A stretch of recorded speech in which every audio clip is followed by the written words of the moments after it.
इस हरियाणा के किसान का भला जितना हम कर सकते हैं कांग्रेस कभी सोच ही नहीं सकती। हरियाणा के किसानों को जब शुरू में 5 साल 6 साल पहले आए तो यहां जो खराबा हुआ, ओले पड़ गए। अक्टूबर में हम आए थे और फरवरी में बरसात शुरू हुई, फरवरी में मार्च में खूब बरसात हुई। उस पहले साल में इस सारे नुकसान का मुआवजा हमने 1 महीने के अंदर अंदर ये सारा किसानों को दिया था और लगातार 6 साल में आज 4800 करोड़ रुपया मुआवजा दे चुके हैं किसानों को। प्रधानमंत्री फसल बीमा योजना की अलग कहानी है, जो कांग्रेस 3 साल तक सोचती रह गई, कभी नहीं लेके आई प्रधानमंत्री फसल बीमा योजना। हम लेके आए। आज प्रधानमंत्री फसल बीमा योजना के माध्यम से 20,000, 25,000, 28,000 का पैसा मिलता है।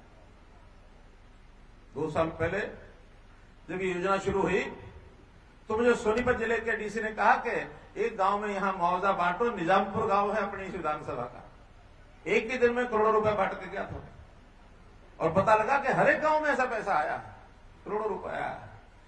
किसान के नुकसान का कभी उसको चिंता नहीं करनी पड़ेगी, उसका घर आकर के मुआवजा हम देंगे। ये हमने शुरू में किया। एमएसपी बढ़ाई और ये कांग्रेस के झूठे जो सिस्टम है इसको आप समझो, ये हमेशा मुद्दा तो है नहीं, सत्ता से बाहर बैठे ऐसे तड़प रहे हैं जैसे बिन पानी मछली, जैसा मछली बाहर तड़पती है ना, ऐसा सत्ता के बिना ये तड़प रहे हैं कि हमारी सरकार गई, कब आएगी, आएगी कि नहीं आएगी, आएगी कि नहीं आएगी।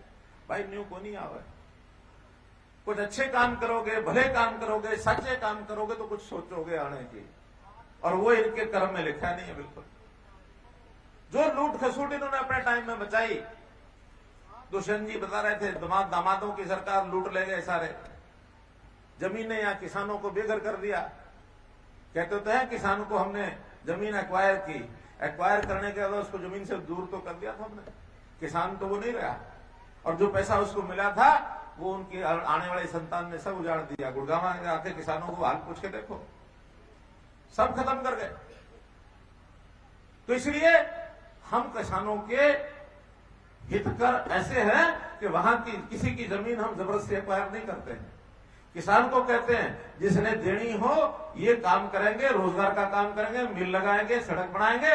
जिसने देनी अपना भाव जो है ये अपना डाल दो, जिस भाव में आप कहोगे उस भाव में सरकार को मंजूर होगी तो खरीद लेगी, नहीं तो नहीं खरीदेगी। 1 भी इंच हमने आने के बाद एक्वायर नहीं की, जबरदस्ती बिल्कुल नहीं की।